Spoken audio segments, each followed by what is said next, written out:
this is Vani and welcome back to the channel Maths by Vani. In this video we are doing question number 4 of exercise 8.2 of chapter number 8, that is quadrilaterals of class 9th. So let's begin with our question.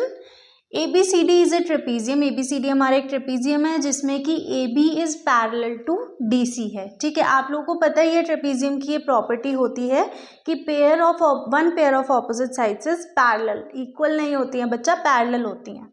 BD is the diagonal, BD एक diagonal है and E is the mid point of AD. जो E है वो mid point है AD का. A line is drawn through E. Line एक E से draw हुई है पैरेलल टू AB. ठीक है, इंटरसेक्टिंग BC एट F, यानी कि EF जो है वो AB के पैरेलल होगा, उसने ऐसा लिखा हुआ है. Now show that F is the mid point of AB. F जो है वो F is the mid point of BC.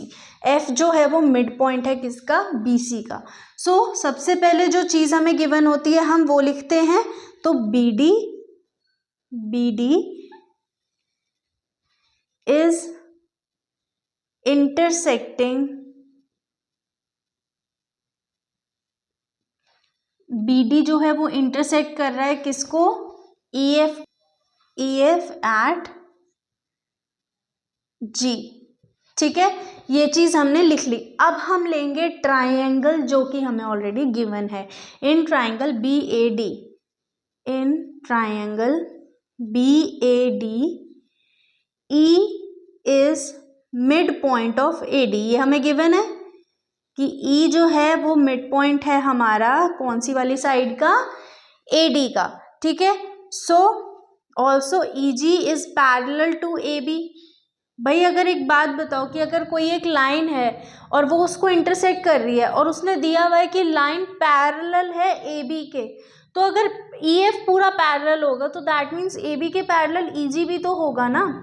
भाई ऐसा तो नहीं है कि EG पे लाइन ऐसे गई फिर इसके बाद ऐसे जाके ऐसे हो गई, वो तो स्ट्रेट जा ही रही है ना. यहाँ पर G भी है F भी है, तो यानी कि अगर EF पैरेलल है तो EG भी पैरेलल होगा किसके? AB के. ठीक है, सो ये चीज हमने लिख दी. अब जब EG पैरेलल है AB के तो that means G mid point हो सकता है ना. So therefore G is mid point of BD. ठीक है, और ये किससे हुआ? Converse of mid point theorem. आपको ये सब कराया गया है बट स्टिल मैं इसकी आपको शॉर्ट्स अपलोड करवा दूंगी.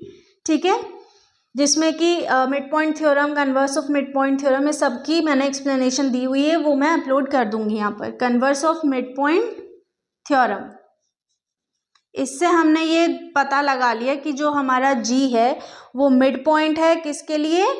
BD के लिए. अब हम लेंगे इन ट्राइंगल BDC. अभी क्वेश्चन एंड करने के बाद ये फिर से एक्सप्लेन कर दूंगी इसमें क्या चीज हुई है. ठीक है, ट्राइंगल BDC हमने लिया, हमें पता है कि G इज मिड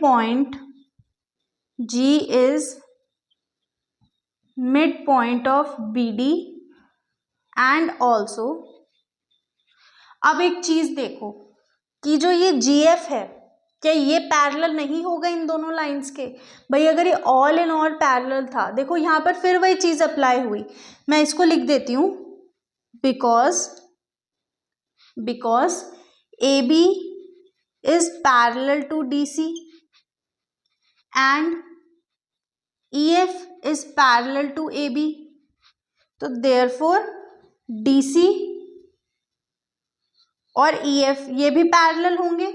अब अगर ये पूरा EF पैरेलल है, यहाँ पर EG भी हमारे पास था, EG AB के पैरेलल था, तो दैट मीन्स GF जो है वो DC के भी तो पैरेलल होगा ना. बिल्कुल. तो therefore clear, so GF is parallel to DC is parallel to AB, यानी कि GF जो है वो DC के भी पैरेलल है एंड वो AB के भी क्या है? पैरेलल है हमारा. अब जब ये पॉइंट, ये वाली लाइन इन दोनों के पैरेलल हो गई, thus we can say that F is a mid point of BC। बस यही तो प्रूव करना था और ये हो गया प्रूव। चलो अब एक बार फिर से समझ लेते हैं। हमें क्या दिया हुआ था, ABCD वॉज वन ट्रेपेजियम, ठीक है। इसमें क्या था, AB पैरेलल टू DC था। फिर क्या था कि डायगोनल BD जो है, हाँ, BD diagonal and E mid point है। BD डायगोनल है और E मिड पॉइंट है किसका, AD का। लाइन ड्रॉ हुई E से कहाँ तक, F तक, इंटरसेक्टिंग BD एट G, ठीक है। और फिर BC को भी इसने इंटरसेक्ट किया F पर। Now show that F is the mid point of BC। तो हमने क्या किया, हमारे पास जो चीज़ें गिवन थी उन्हें यूज करके हमने सबसे पहले ट्राइंगल BAD लिया। इसमें हमें पता था कि E मिड पॉइंट है। अच्छा, अब जब ये वाला मिड पॉइंट है तो दैट मीन्स ये लाइन इस लाइन के पैरेलल होगी, तो EG is parallel to AB हो गया। अब जब EG पैरेलल हो गया तो दैट मीन्स G भी तो मिड पॉइंट होगा। Converse of mid point theorem के अंदर यही तो चीज़ है कि भाई अगर एक मिड पॉइंट है और वो दूसरे लाइन मतलब दूसरे पॉइंट पे जाके मीट कर रहा है एंड वो पूरी लाइन एक थर्ड वाली जो सेकेंड वाली लाइन है हमारे उसके इक्वल और पैरेलल प्रूव हो रही है, तो that means EG is parallel to क्या हो गया, AB हो गया। तो G is mid point of BD।